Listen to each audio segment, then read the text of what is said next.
After the euphoria of the successful conduct of its national convention and peaceful transfer of leadership of the All Progressives Congress, there are fresh legal battles confronting the ruling party. One of such legal issues raised by Abdullahi Adamu's emergence is whether the party's new chairman, a two-time governor of Nasarawa State and presently the senator representing Nasarawa West senatorial districts, can remain in the upper chamber. While the Constitution of the Federal Republic of Nigeria as amended is silent on this, Article 17(4) or subsection 4 of the APC Constitution provides, and I quote, "Except in caretaker capacity, no officer in any organ of the party shall hold executive and legislative position or office in government concurrently." The implication of the above is that Adamu, having not resigned from the Senate, is holding both positions illegally. Okay, let's bring in a Rise News analyst, Barr.Tietie, a lawyer, as a legal practitioner, to help us understand this issue better. Frank, thanks for joining us on Newsnight. Thank you, my pleasure indeed.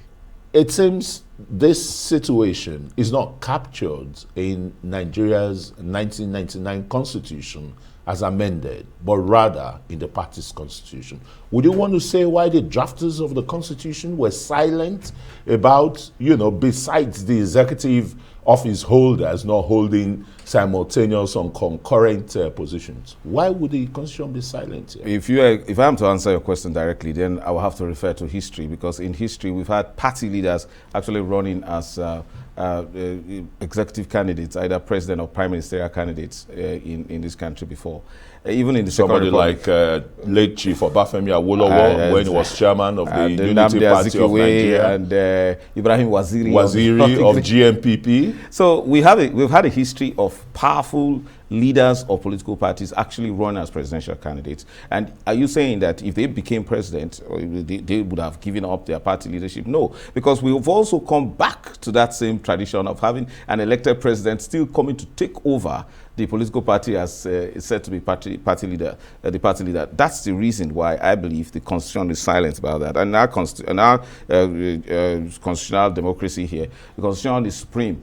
It doesn't matter whether laws and to a large extent regulations, because the party constitution actually falls below that of a law of a state. It goes down to the hierarchy of laws of being just a regulation that actually very inferior to the position of the constitution. So it's a different matter entirely. Yeah, but the APC constitution expressly quoted there, section 17, subsection 4, states, that you cannot, except in a caretaker position, concurrently holds two positions. The interesting thing is this, there are a lot of dynamics. That same APC constitution provides that the highest decision-making body of the APC, which is the Congress, that's the convention, has 7 and past senators as members, including the national chairman. Meaning that if a senator is capable of being a member of the convention, nothing precludes him from actually being a chairman at the same time. Unfortunately, that position has not actually been tested, because the APC was wide-eyed open when it decided to make Abdullahi Adamu the chairman. But you see, Abdullahi Adamu is going to be faced with a very difficult situation between the devil and the deep blue sea. Having realized how humiliating it can be, how easy it is to sack a party chairman, the way we have witnessed, the way Oshomole and Uche's Kondus were booted out, unceremoniously. So it's no longer a very fanciful thing to be a national chairman, especially after the general election. So they are only relevant, they are only respected, unlike the powerful days of, the days of the powerful Adisa Akiloye. The Second Republic. In the Second Chairman Republic, of the National Party of Nigeria. The biggest party as it then was in the whole of Africa. National party chairmen are no longer as powerful and fanciful, so it's easier and more tempting, more appealing to be in the Senate, where there is some measure of greater relevance and security of political office, than to remain as a national chairman. So it's such a situation of a debacle for. Is it a matter of the peck of office here? No. It is certainly political not. relevance? No, because we're talking about former governors here who have enjoyed the privileges of office, who are still being hounded by the fact that they are collecting double salary from the pension that they get, and then what comes to them from the Senate. But you see, it's about security of being relevant in the political terrain. So you see, it is easier, better, and more secure to remain as a senator than to remain as to be a national chairman that can be removed by a group of disgruntled elements at the local government who just wake up one evening and say, look, we no longer want you, as you have been sacked as a member of the said political party, and then you lose your national chairmanship position. That is how fickle it is to be the national chairman these days. So it's a quandary for Abdullahi Adamu. So you see some banana peels here for him? Yeah, but I think we need some judicial interpretation, because... okay, go on, because I was just going to come to that. You see, it has to be tested, because there were vested interest in making Abdullahi Adamu the national chairman of the APC, as against many competent persons who actually desire to make a change for the party. And the position of the national party, the position of the president of the national chairman of the party is important in the wake of the coming general elections.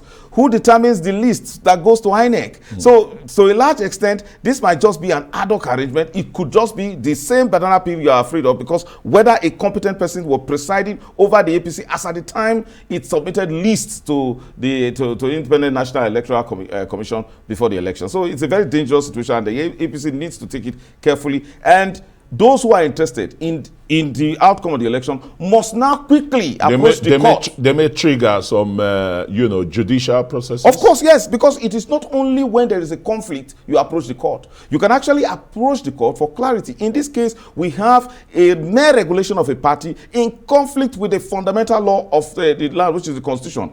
In that case, it is expected that the Constitution should prevail, and this should not be any matter of concern. However, when especially the person in question really would want to, we can read his body language, would want to retain the 2 seats, that is, as the national chairman of the APC and the senator representing Nasarawa West. Well, my next question will be that, aren't the constituents of Nasarawa West Senatorial District being shortchanged in a greater, better, sagacious representation in the Senate? Because here is a man who's would have a divided position. In politics, it will be taught in a different constitution that it will even make it more relevant, being a national chairman and at the same time a player in the National Assembly, who actually gets involved in the politics in the National Assembly in terms of representing interest of both the political party, the president, and the people of Nasarawa State. It will be joined to a monument here. Well, it's a different matter, because you see, you need to also define whether a political party it can fall into the category of a public institution to the extent that it has public authority. So it's different. It's not listed in the code of conduct for public officers. That is, persons are not precluded from being members of or officers of political parties. So it cannot qualify that someone earning money, and that's a different matter, because we don't know how much and whether the APC actually pays emoluments to its national members officials of the National Executive Council. It's a different matter, but whether the first thing that must be considered is whether the APC itself can qualify to be a public institution to the extent that it is either owned by government or it is operating one way or the other from government subventions. And I think that's not the case.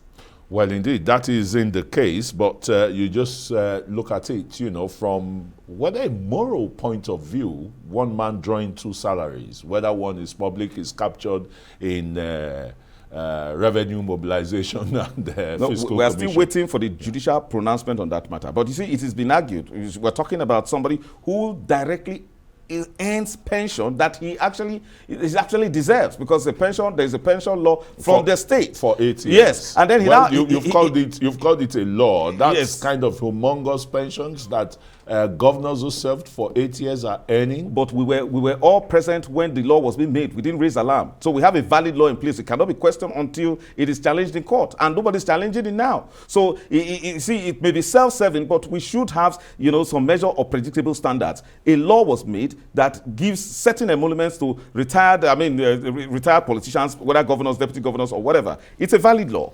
Then we also have a different arm of government now employing them, not necessarily as full-time, because it is arguable too. So I don't want to hold brief for them, but it is important that we approach the court before the time of conflict to interpret these things. And again, we're talking about trying to make public office, especially political office, not so attractive.